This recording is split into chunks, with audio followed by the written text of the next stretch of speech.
Hello, everyone. My name is Brandon Job, and today I'm here with one of Boston's greats. He worked for Channel 5 News, sports anchor, and covered all sorts of sports here in Boston, the great Mike Lynch. Thanks, Brandon. I'm glad to be with you, and I'm ready to face some good questions from a smart student. So, obviously, we kind of talked a little bit before we touched on it, but before we get into anything, talk about growing up in Swampscott, Massachusetts. And for the people that are watching and maybe might not know, because this is my first time hearing this too, but he grew up in Swampscott and they were rivals to Framingham, Massachusetts, where I'm from. That's right. I grew up in Swampscott. My dad was a school teacher and a coach, and I played football, basketball, and baseball. In high school, as a kid, I was like every other kid. As soon as the season changed, I went, football to basketball to baseball to tennis and golf, and did it all over again. It was great to grow up in Swampscott, which is very close to Boston, and it's been the last 20 years in Boston sports have been sick. I mean, just so many things going on. And it wasn't always that way when I was a kid. We waited a long time for the Red Sox. We waited a long time for the Patriots. But it was fun. I'm glad I grew up here, and I was lucky to work here too, because working in a town where you grew up, you don't have to fake your enthusiasm or your passion for the teams because you've lived it. And you don't even need Google to look up things that happen because you lived it. So I'm a lucky guy. Yes, definitely. And I don't know if you touched on it too, but you said your parents play sports? My dad went to Lynn English and played football, basketball, and baseball. And he was a coach. Sports So family? when I was growing up, I was always the ball boy, the bat boy, and the water boy. So I was always the little kid on the bus, sort of hanging around when I was 5, 6, 7, all the way up till I was a freshman in high school. Then I began playing. But I had a great upbringing with great parents. My mom is still alive. She's 93, lives in the same house in Swampscott. So I'm a lucky guy. Now, how did you get into going to Harvard? Did you want to go to Harvard just because of school, or is it because you maybe got recruited for whatever sports that you were playing at the time? I was fortunate enough to have good grades, and I applied to a number of different schools. I didn't know if I'd get in. They sort of recruited me. The Ivy League recruits, not like Ohio State does, but they do recruit. If they think that you have a chance to play, they'll come out and talk to you. So they talked to me about football and baseball, and so I went to Harvard, and I played both football and baseball for 4 years, and it was a great experience with a lot of great guys, and our football team, ironically, Saturday, November 22nd, is the 50th anniversary of us winning the Ivy League championship for the first time. So it was a pretty cool thing. That's why I'm wearing the Harvard sweatshirt today with a little H on it. So if I'm being obnoxious, I'm sorry, but I only do it every 50 years. I know, hey, I mean, trust me, Harvard, when it comes to their school, that's definitely a dream school. Because trust me, even growing up, I wanted to go to Harvard. Not just for sports, just in general. I wanted to go to Harvard. Didn't pan out that way, but All I right. definitely wanted to go there. But in saying that too, with you playing sports and everything like that, did you think you could go pro in Harvard? Because I mean, you're going to a D1 school, and I would think like playing quarterback and just being involved with the sports there. Did you ever think that you could go pro? I thought I did till about my sophomore year, and then I realized, I don't think it's going to work out. I was pretty good player, but not enough to go professional.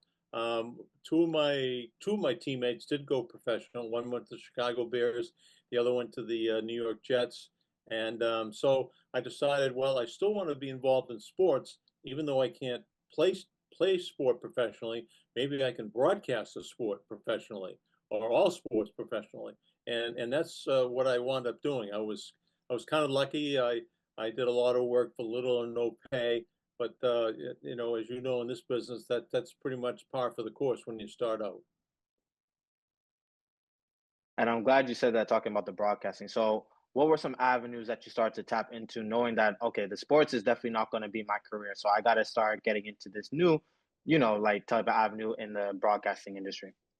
Well, first of all, find somebody that we'll take the time to talk to you and answer your questions.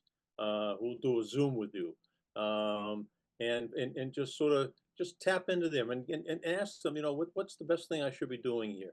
Should I get an internship? Should I be sending out emails to news directors? And the answer is probably yes to all of the above. The more people you know, um, the greater your chances are for getting your foot in the door. And that's a phrase, but it really applies to broadcasting because everything is timing. You could be looking, like, for instance, I worked at Channel 5, and we didn't hire a new on-air employee for over 20 years because nobody left.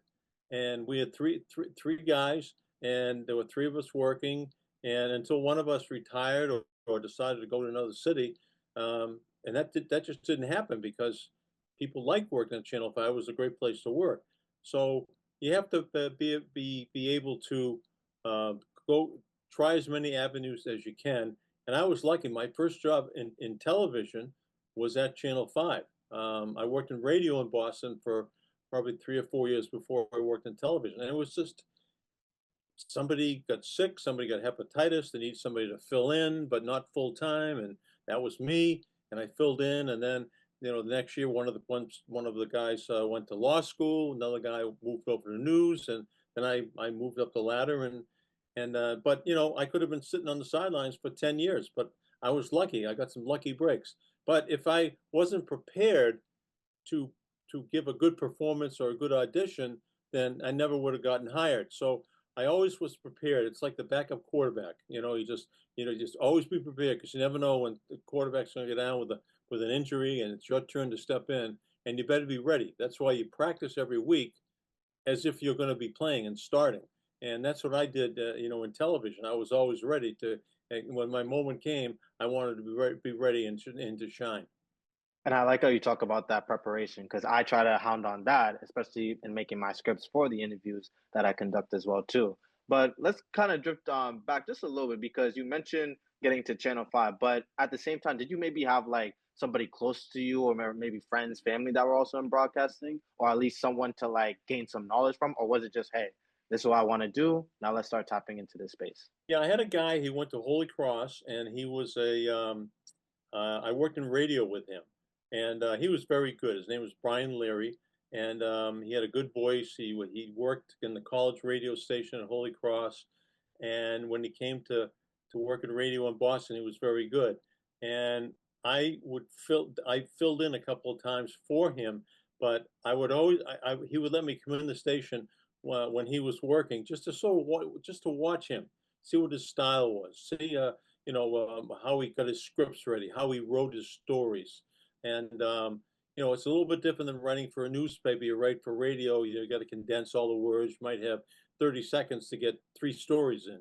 So you got to be, you got to have a good vocabulary and have a good command of the language and get in and out in 30 seconds. So he taught me a lot of that. So when I, went for my audition, I was a little bit scared, but I wasn't that scared because I was prepared.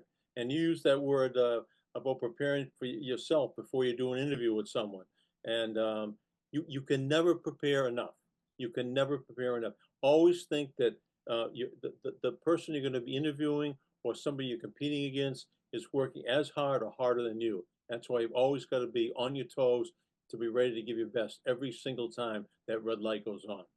Yes, exactly. Because preparation, I feel like you said, like there's never enough preparation in either the sports broadcasting or just the sports in itself. Like there's always so much preparation. The more you prepare, the more you make yourself feel comfortable. So that's something because even like I could date you back to the first interview I did with Steve Byrne.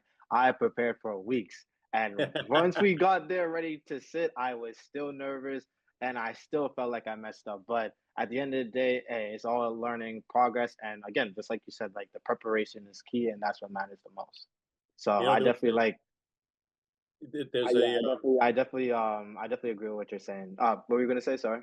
there's a guy named Tom Coughlin who used to coach BC, and he coached the New York Football Giants to two Oh Super Bowls. wow, wow. Okay. And great guy. He had a thing. He said use the 5 P's. Proper preparation prevents poor performance. Proper preparation prevents poor performance. And he always preaches those words when he was coaching at BC and when he was coaching the New York Giants.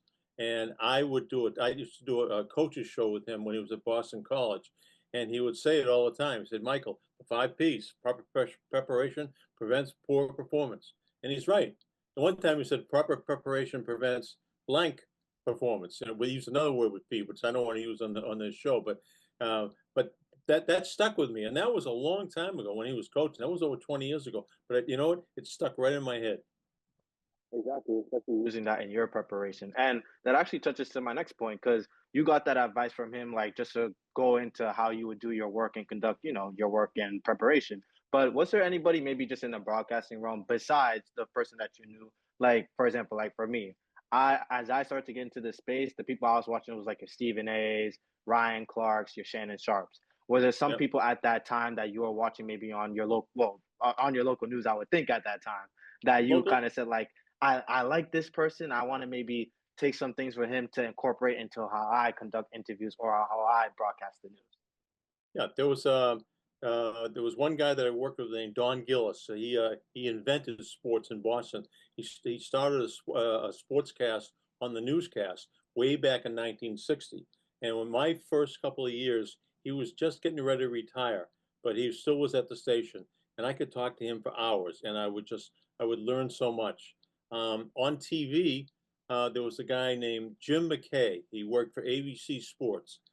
He did everything. He did golf. He did the World Series. He did the Wide World of Sports. And then when they had the tragedy in Munich in the 1972 Olympics, he came on the air for like 10 hours without a script. He just spoke, but because he was so prepared, and it ended tragically. But if you have a chance to Google Jim McKay Olympics, you'll see one of the great broadcasters of all time. Jim McKay, okay, because when I interviewed Steve, he mentioned that he looked up to Brian Gimble. So just kind of like what I was saying, like, pulling from these people in the broadcasting realm to see what is the best way you can move forward into your work and into what you do. To my next question, though, now I kind of ask this question a lot to people that I've been interviewing in the sports world or the broadcasting space, but we see in the era that we live today, there's so many competitors, where is your social media, you got TikTok, you got streaming platforms, and just I feel like, and I would think you would agree as well, you're not getting as much people watching just cable in itself in a whole. Right. What would you do in that brief stint of time? What would you do to try to make it a point to still hound on getting that outreach and getting people to watch the news? Like, what was something that you would do, or maybe even still do, to get people to get that outreach and to still watch the cable news? Do something to make yourself distinctive from your competition. So say you're on Channel 4 with Steve Burton and Dan Roach. Do something that makes you stand out from Dan and Steve. Two great guys, two great broadcasters, good friends of mine. I have an ultimate respect for both of them. One of my bosses told me that one time, Mike, make yourself distinctive. So back in 1985, everyone was sort of doing the same sportscast. So I started this thing called High Five, where we honored a high school student athlete of the week. And there were no requirements. You didn't have to be an A student. You didn't have to get 800 in your college boards. Just one for this 1 week or this one day, you might have had the effort of your life. And so I would go to Framingham, and I would find a young lady who was a high jumper, and she was really, this was like a couple of years ago, she was really, really good. And she also was a great student. She happened to be a cheerleader as well. So we shot her cheering, we shot her high jumping. We shot her, she was a class officer. And so we went over there and we did the story. And that's a pretty good package. High jumper, cheerleader, and, class officer and everything. So, Oh yes, very much. That she sounds like she was in everything. Everything. yeah, yeah. So we would do that one day a week. We first did it on Friday night, but then we realized everyone's at a high school football game on Friday night. They're not home watching the news, so we did it on Thursday night.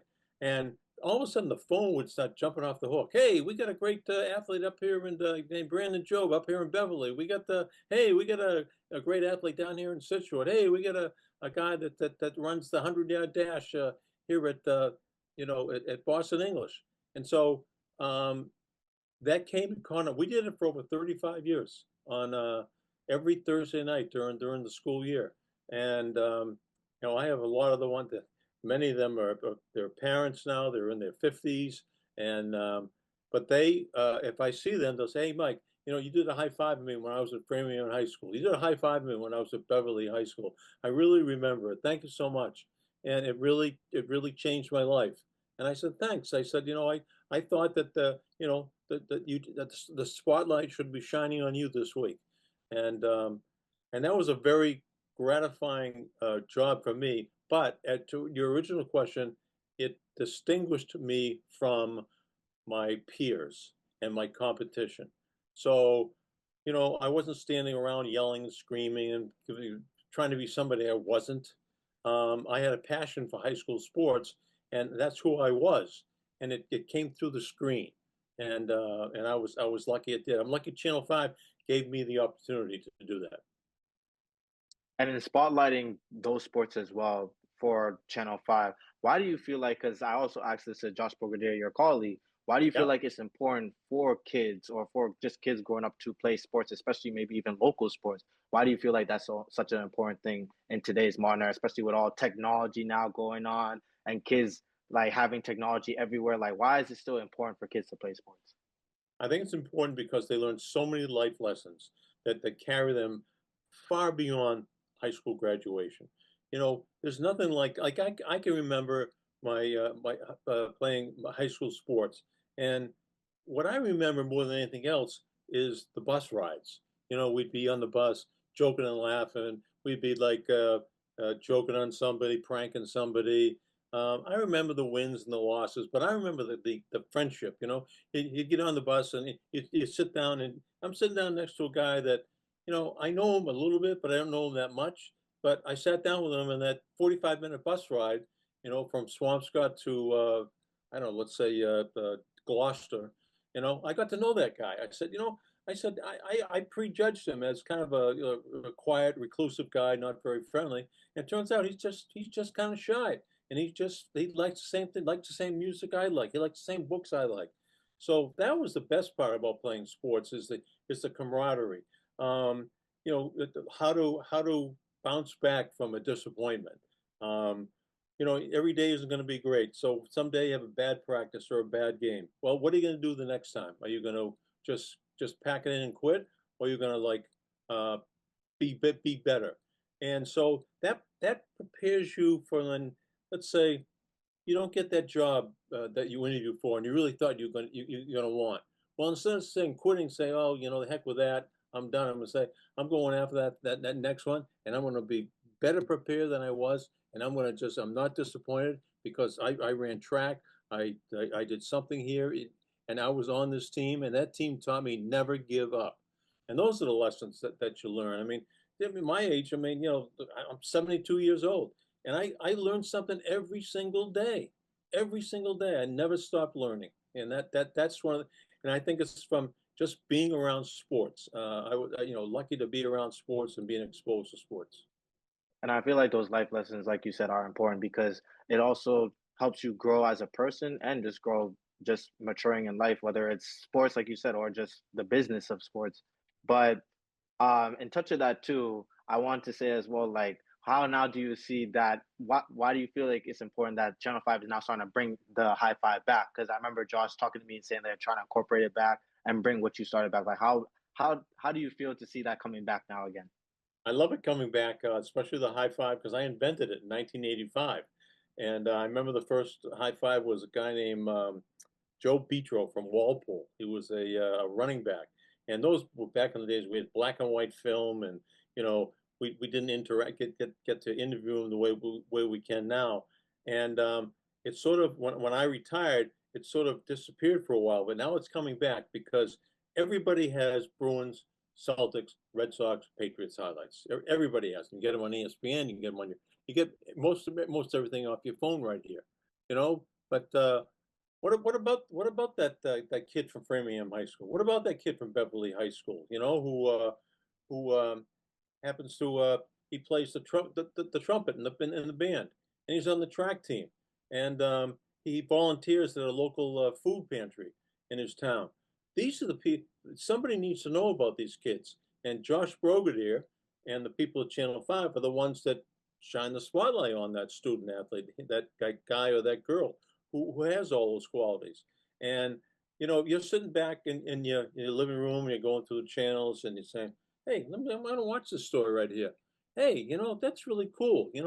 Wow. And then you might pick up the phone and say, hey, we get a kid in our town. We're in Sharon, and we get this kid that he volunteers at the hospital, and he helps his grandparents every week. He reads stories to people, and he also happens to be a heck of a football, basketball, and baseball player.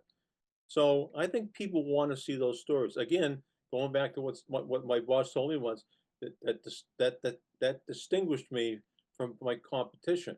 And I think Channel 5 getting back to it is a very smart move.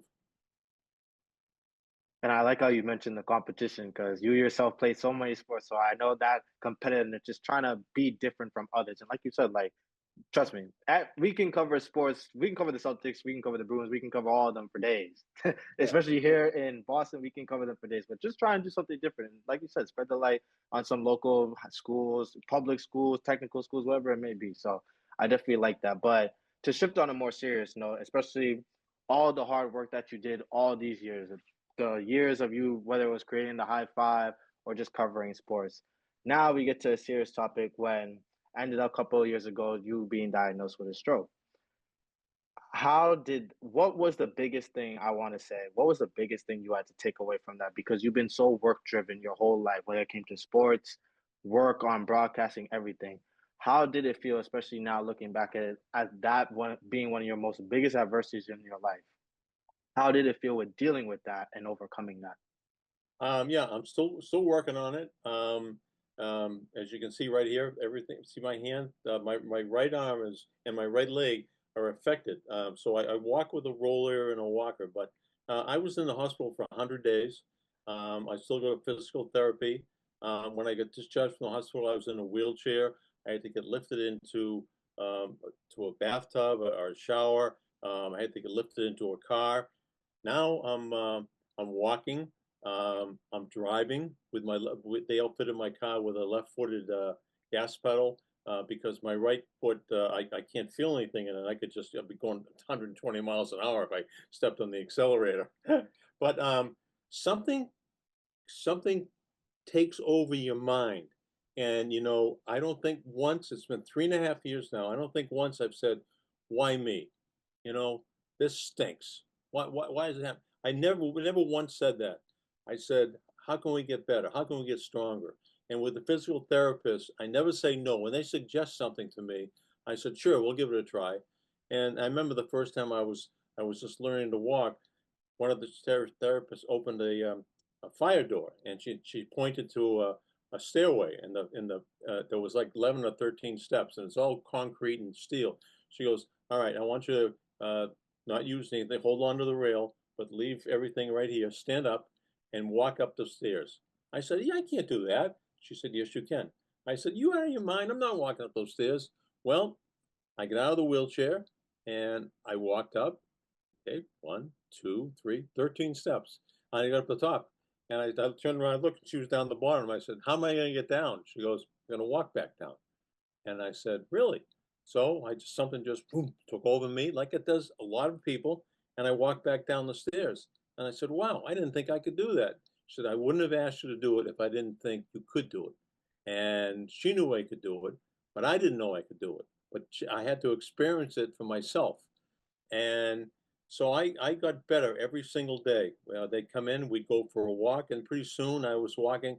I threw the wheelchair away, and I was walking with a cane or a rolling walker. And then I was learning how to do things like simple little thing like zipping up my yeah, right. We get the quadriceps. Yeah, and I just Yeah. and I learned something every day. And so um, I think I think being an athlete and being down, I mean, nobody's going to look at you and say, "Oh, poor Mike, poor Mike." They're going to say, get up, Mike." And I know that's everybody's saying. So I had a lot of people in my corner. My wife, my family, my friends have been in my corner, but a lot of it you have to do yourself, and it has to come from in here. And I had great parents and great friends, and I was lucky that I competed um, in sports because sports told me, you know, how to get back up. You know, I don't know if I didn't play sports, if I would have known how to get back up. But see, even with that, Mike, and I'm glad you said that you never questioned why you. But did you ever did you see yourself maybe even still being able to work again though? Because like you said again, it's still obviously a stroke at the end of the day. Like, did you ever see yourself still being able to work again? Yeah, you know, I mean, I am retired, but you know, I could do stuff easily if they wanted me. If Channel 5 wanted me to go do an interview with somebody, I could certainly go there. I use my left hand. My right hand's a little shaky, so if I was holding a microphone, it might be moving a little bit. But I could certainly my speech was at first was a little hard to understand and was slurred, and I took speech therapy. So and that helped. So that took about a month, and my speech was back.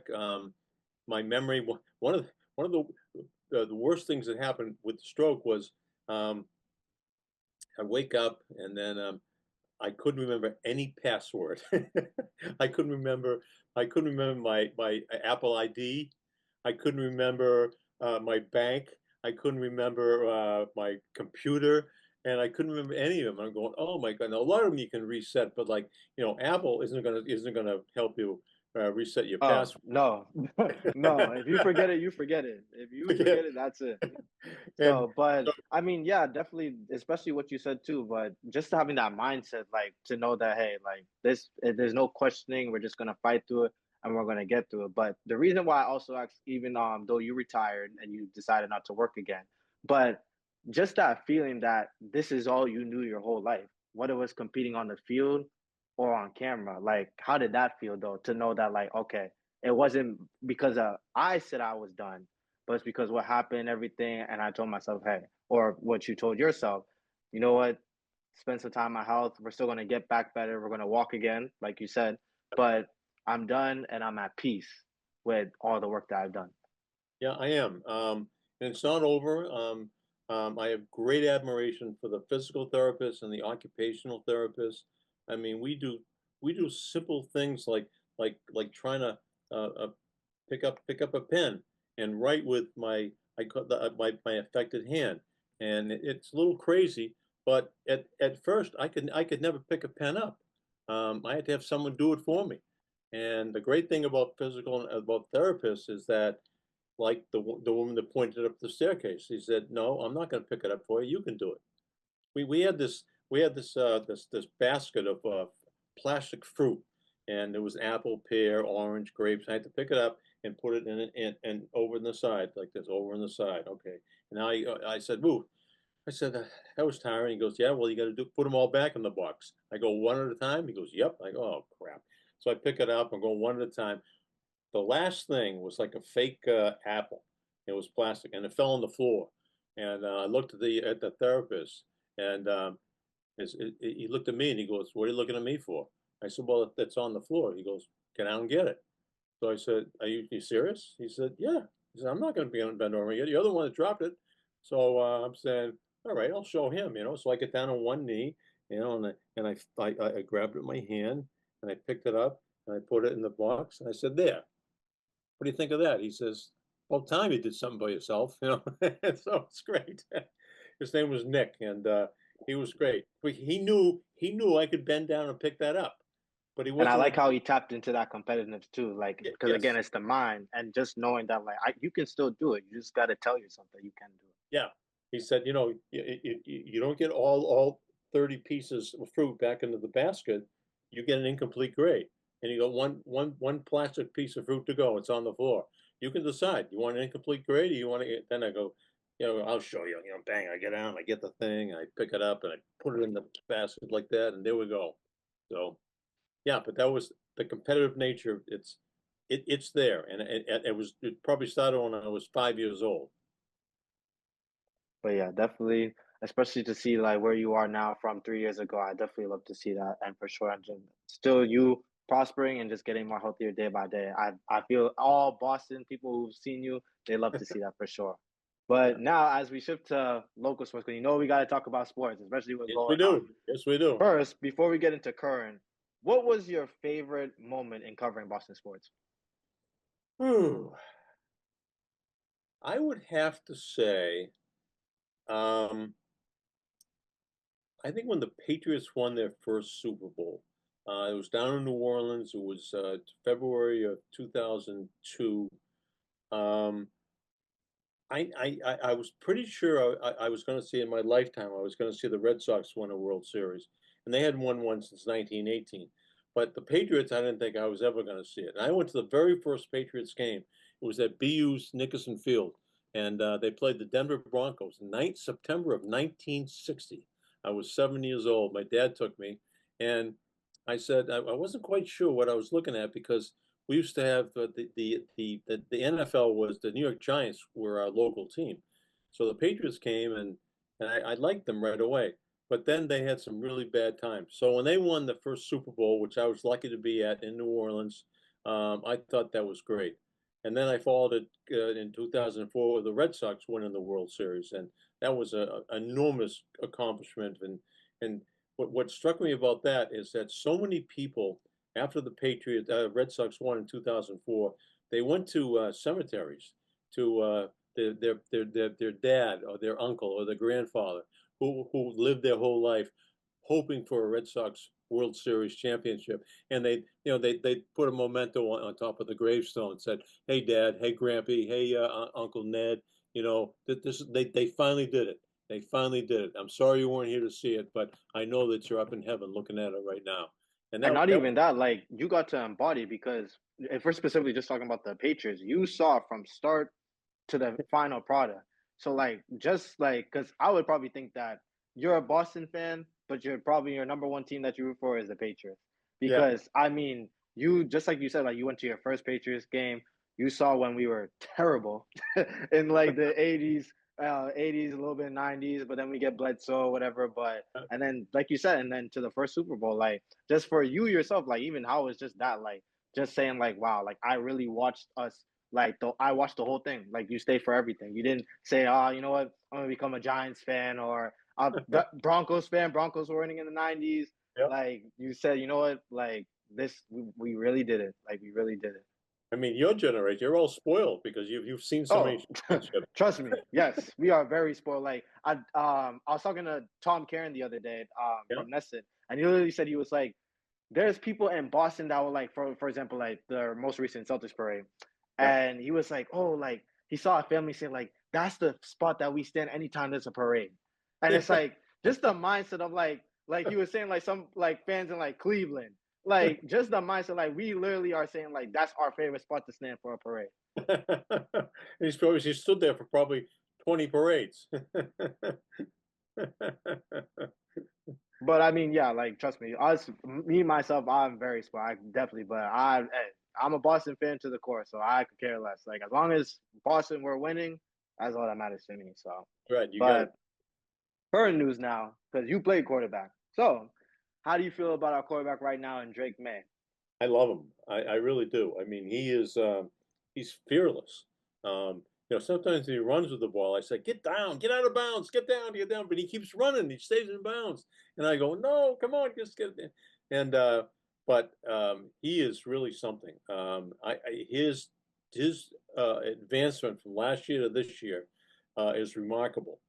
There are a lot of reasons they're a good team, but quarterback and his offensive coordinator Josh McDaniels, big difference. The two of these two guys, and good head coach, and they get a team that believes in themselves. And all you have to do is, and winning really breeds confidence, as you know. And all of a sudden they're 3-2, 4-2, 5-2. Hey, we're not bad. 6-2, we're really good. 7-2, 8-2, 9-2. Look out, boys. We're in charge now. We're at the top of the hill. Kansas City, move over. Buffalo, move over. Because right now, we're at the top of the hill. And we're there because we're good. We're good. And they don't think they don't think they're good. They know they're good because they have confidence. Oh, 100%. And I like how Mike Vrabel's instilling that in them. It's like, this is not a fluke. Yeah, Like, we're winning games and we got our quarterback, and not just a good quarterback, a quarterback that's in MVP talks. yeah. So trust me. And I'm the same way like you. I see him run and I get scared. Because again, the biggest thing with him, obviously, the head concussion, you don't want him to get hurt. So, Yeah, but hey, as long as he's on that field, I trust in Drake, man. And yeah, to more of our rookie talent too, because just like you said, you fall with the Red Sox too. Roman Anthony, like just yeah, seeing these, like our Bruins. I forget the name of the player they drafted. I think it was number 3 overall. yeah. Remind me, I don't know his name off the top of my head, but just seeing all this rookie talent that we're getting right now in New England, like how do you look at that, especially for our future in sports when it comes to the Red Sox and the Bruins to get back to the glory days? Well, it took me a long time last year to come around to the Red Sox. I said, they're gonna, and Same they old, got, same old.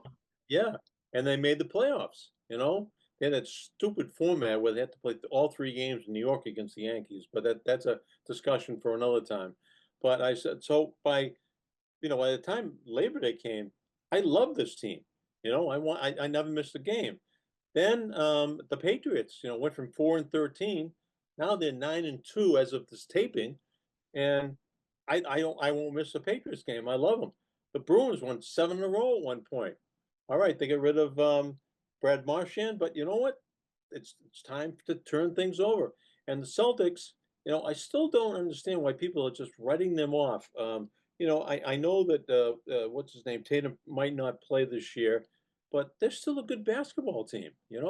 I don't really see anybody in the East running away from anybody, and so I'd say give him a chance. And Tatum, who knows? Tatum, he's walking good, he's jumping good, and who knows? He may come back in March or whatever. We don't He'll need come him back for sooner that. than later. I know. Yeah, we don't need him for Exactly. that, but he'll be great. And he's Yeah. one of the best individual players in the league, and he's become a great team player too. When he first came in, everything was about the number of touches and points and this and that with him and what's his name? Yeah, number 7. Um, Jalen Brown, right? Jalen Brown, no, that's what you're Jalen talking Brown. about? Jalen Yeah. Brown. It's one of the things with the stroke. Sometimes the memory doesn't. Yeah, I um, got you. I got you. but they're good, and so I think there isn't a down team right now. All 4 are in the mix when you talk about having good teams and have a chance to win. And all 4 teams right now, they're in the mix. Yeah. I mean, definitely, trust me. I like it. I mean, yeah, trust. I'm not gonna lie. I kind of wrote off the Celtics in the beginning, but It's I yeah, saw I saw them, like you said, I saw them starting to win. I was like, okay. I was like, to be fair, we're really playing with house money, so it's yeah, really just how they look at it and how they want to go about it. But Bruins for sure is, I think, is another shocker that people aren't talking about, because we yeah. did not expect the Bruins to be where they are right now. But hey, like I said, Boston, we are a competitive state. You know that we are going to compete in all sports, all sports. Like we are just going to compete. It doesn't matter what it is, and we're going to always try to win. All right, so let me ask you a question. Which team is going to have the next parade of the 4 Boston teams? Ooh, that's a good one. Which team is gonna have the next parade? Okay, well, first I'm gonna say who I prefer. I would want the Celtics again because I love basketball. Like I love basketball. So if I'm gonna say prefer basketball, but if we're going off of just team wise, I'm gonna probably say Patriots because they they just need like one or two more. I think the Celtics is tricky because you gotta really watch how Tatum's coming back from an injury, which is why, even though yes, like you said, it's good he's coming back, but Achilles can get tricky, and you got to make sure he rehabs right, and then the camaraderie of the team and everything. But with right now how the Patriots are looking, they just need really just one or two. Like okay, say like for example, they made the playoffs this year, they finished divisional, which is I think they'll make the playoffs and get. I give them to divisional. AFC is like AFC Championship is like that's a great year, but one or two more pieces and they can make it to the Super Bowl and probably take it all. Yeah, I know.